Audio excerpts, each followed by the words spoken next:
आप एक रस्म को तोड़ने को तैयार नहीं है। अल्लाह के नबी ने ऐसी रस्म को तोड़ा है, पूरा समाज आपका दुश्मन बन गया, मगर अल्लाह के रसूल ने हजरत ज़ैनब के साथ निकाह किया क्योंकि अल्लाह का हुक्म था। मेरे भाइयों, आप अगर अपने आप को अहले हदीस मानते हैं, कुरान और हदीस पर चलने वाला कहते हैं, तो रस्म और रिवाज की इन बेड़ियों को खत्म करो और शादी ब्याह को आसान करो। और मेरी बात नोट कर लो, समाज से बेहयाई और ज़िनाकारी नहीं खत्म हो सकती जब तक हम निकाह के सिस्टम को आसान नहीं करेंगे। अल्लाह के प्यारे नबी फरमाते हैं, इन्ना आज़मन निकाही बरकतन ऐसरुहु मऊनतन, सबसे ज्यादा बरकत वाला निकाह वो है जिसके अंदर सबसे कम खर्च किया जाए। अल्लाह के नबी फरमाते हैं, इज़ा खतब इलैकुम मिम्मन तरज़ौन दीनहु व खुल्क़हु फज़व्विजूह, जब तुम्हारे लड़का या लड़की के लिए कोई अच्छा रिश्ता आ जाए, कोई दीनदार रिश्ता आ जाए, तो तुम शादी करने में देर न करो। इल्ला तफ़अलू, अगर तुम शादी वक्त पर नहीं करोगे, अगर अपने लड़का या लड़की की तुम शादी सही टाइम पर नहीं करोगे, तकुन फितनतुन फिल अर्दी व फसादुन अरीस, तो जमीन के अंदर फितना फैल जाएगा और जमीन के अंदर फसाद फैल जाएगा, जमीन के अंदर बिगाड़ फैल जाएगा। आज बिगाड़ फैल चुका है और आज आप देखें कि कौन सा मुसलमानों का गांव ऐसा है और कौन सा मुसलमानों का शहर ऐसा है जहां मुसलमान नौजवान, चाहे वो लड़के हों चाहे वो लड़कियां हों, वो बदकारी की गलत आदत में न मुब्तला हों। आज हमारे घरों तक बदकारी पहुंच चुकी है मेरे भाइयों, हमारे गांव और हमारे देहातों में बुराई पहुंच चुकी है। हम जब तक निकाह को आसान नहीं करेंगे, बुराई खत्म नहीं हो सकती। हमारे नबी हमारे लिए नमूना है और नमूना आप हर एतबार से हैं। आप जब बिजनेस करें, व्यापार करें, नौकरी करें, पैसा कमाने के लिए आप घर से निकलें, पैसा कमाने के लिए भी अल्लाह के रसूल आपके लिए नमूना है। आप आज़ाद नहीं हैं कि आप ब्याज का पैसा भी अपने घर में लेकर के आएँ, रिश्वत का पैसा भी आप अपने घर में लेकर के आएँ, शराब बेच करके आप पैसा कमाएं। नहीं नहीं, पैसा कमाइए, बिजनेस कीजिए, मगर हलाल तरीके से कीजिए। सूद और ब्याज की रकम अपने घर में मत लाइए। मेरे प्यारे भाइयों, आज अपने बच्चों से हम इतना प्यार करते हैं कि हमारे बच्चों को जरा सी खरोंच आ जाए हम बेचैन हो जाते हैं। हमारा बेटा बाइक से जा रहा है, हमारी बेटी घर से जा रही है, बेटे को चोट आ जाए तो बाप बेचैन हो जाता है, बेटी को खरोंच आ जाए तो माँ बेचैन हो जाती है। मेरे प्यारे भाइयों, अपने बेटे और बेटियों से इतना प्यार करते हो और उसी बेटे को, उसी बेटी को हराम कमाई ला करके खिलाते हो, अपने बच्चों की परवरिश हराम पैसे से करते हो। क्या आपने अल्लाह के रसूल की वो हदीस नहीं सुनी, मा यरबू लहमु मिन सोहतिन, जिस बदन की परवरिश हराम कमाई से की जाए, जिस बदन के अंदर हराम पैसा चला जाए, फन्नार औला बिही, वो बदन जहन्नम की आग में डाला जाएगा। आप अपने बेटे और बेटी को दुनिया की आग में जलता हुआ नहीं देख सकते। मेरे भाइयों, जहन्नम की आग में अपने बच्चों को कैसे आप जलता हुआ देख सकते हो? सूद से अपने आप को बचाओ मेरे भाई, हराम कमाई से अपने आप को बचाओ। याद रखो, कल क़यामत के दिन हमसे सवाल किया जाएगा कि हमने पैसा कहाँ से कमाया और कैसे कमाया। और ये क़यामत की निशानी भी अल्लाह के रसूल सल्लल्लाहु अलैहि वसल्लम ने बताई है कि याती अलन्नासी ज़मानुन ला युबालिल मर्उ मिन ऐना अख़ज़ल माल, कि एक ऐसा दौर भी आएगा जब लोग परवाह नहीं करेंगे कि पैसा हलाल तरीके से कमा रहे हैं या हराम तरीके से कमा रहे हैं। मुझे लोगों ने बताया कि इस इलाके में सूद का रिवाज भी बहुत तेज़ी से बढ़ रहा है। लोग सूद की रकम खा रहे हैं और उसको सूद समझ भी नहीं रहे हैं। मेरे भाइयों, सूद सूद है, ब्याज ब्याज है। हम उसका नाम बदल करके इंटरेस्ट रख दें, हम उसका नाम बदल करके कुछ और रख दें, लेकिन ब्याज ब्याज रहेगा, शराब शराब ही रहेगी, ज़िना ज़िना ही रहेगा। नाम बदल देने से कोई हराम चीज़ हलाल नहीं हो जाती। तो अल्लाह ने फरमाया, लक़द कान लकुम फ़ी रसूलिल्लाहि उस्वतुन हसना, तुम्हारे लिए अल्लाह के रसूल की ज़िंदगी बेहतरीन नमूना है। हमें और आपको आज इस पहलू पर गौर करने की ज़रूरत है कि हमारे नबी क्या सिर्फ नमाज में हमारे लिए नमूना है, क्या सिर्फ रोज़ा में हमारे लिए नमूना है? जी नहीं, हमारे रसूल अकरम सल्लल्लाहु अलैहि वसल्लम ज़िंदगी के तमाम मामलात में हमारे लिए नमूना है।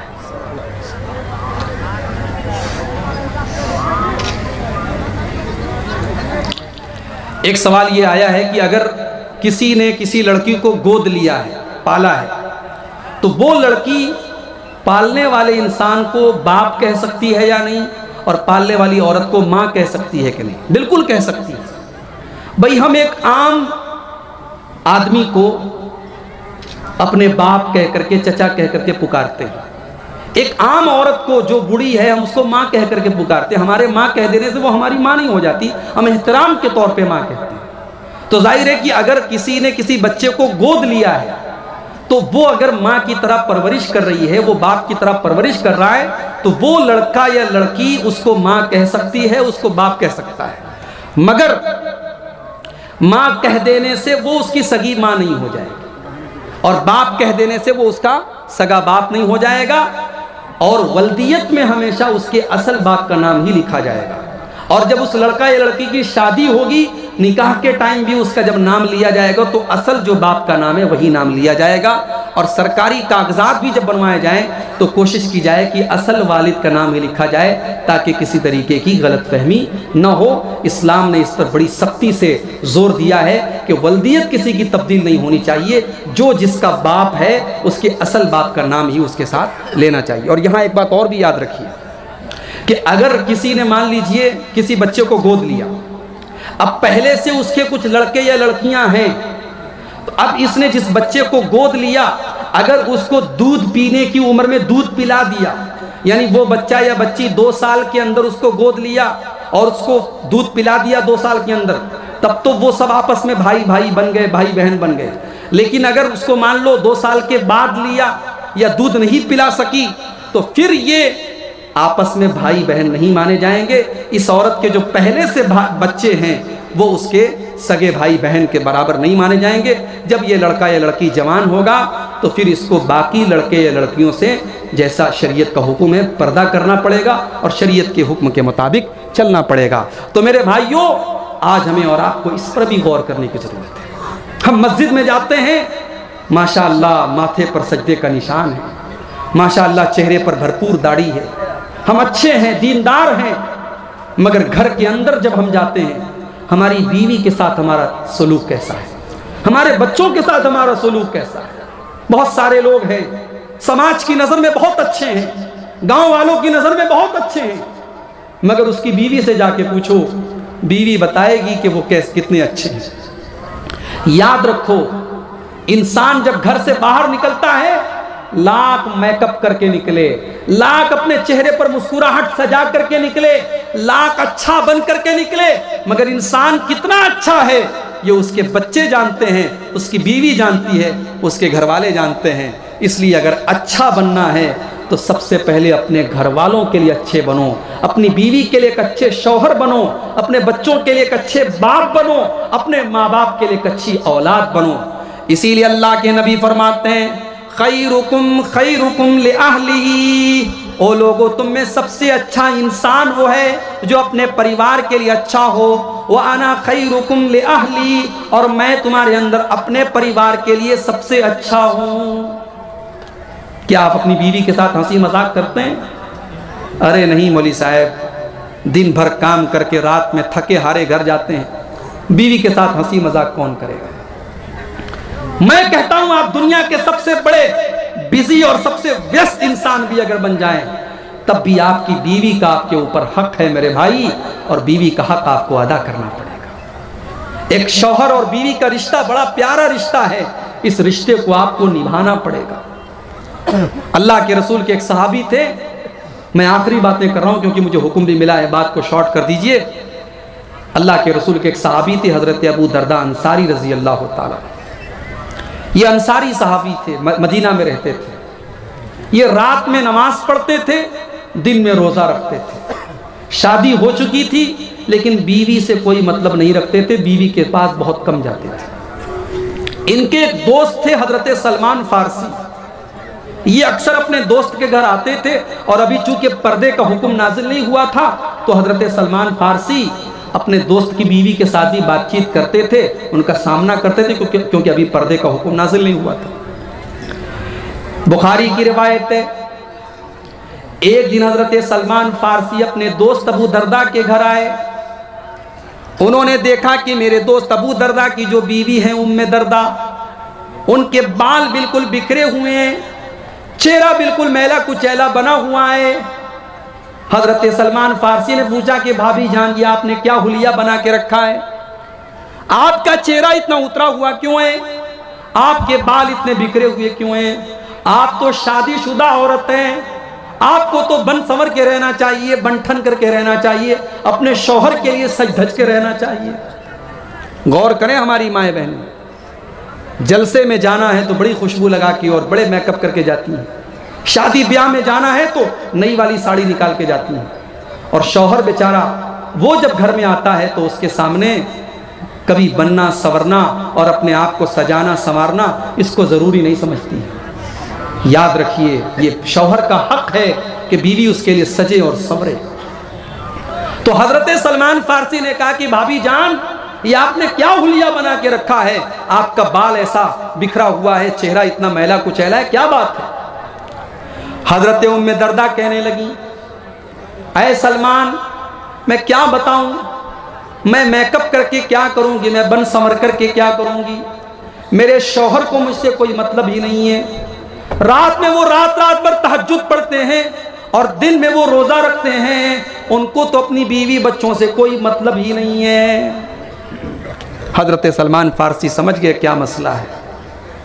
थोड़ी देर के बाद हजरत अबू दरदा आए घर में, रोजा रखे हुए थे, वो नफिल रोजा था, रोजा रखे हुए थे।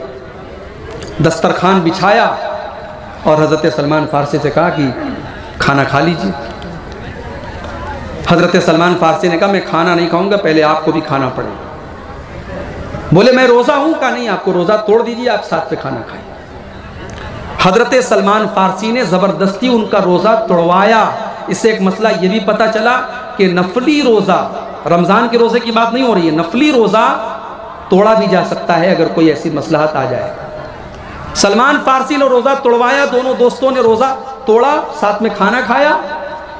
उसके बाद जब रात हुई, इशा की नमाज के 1 घंटे के बाद हजरत अबू दरदा खड़े होकर के तहज्जुद की नमाज पढ़ने लगे।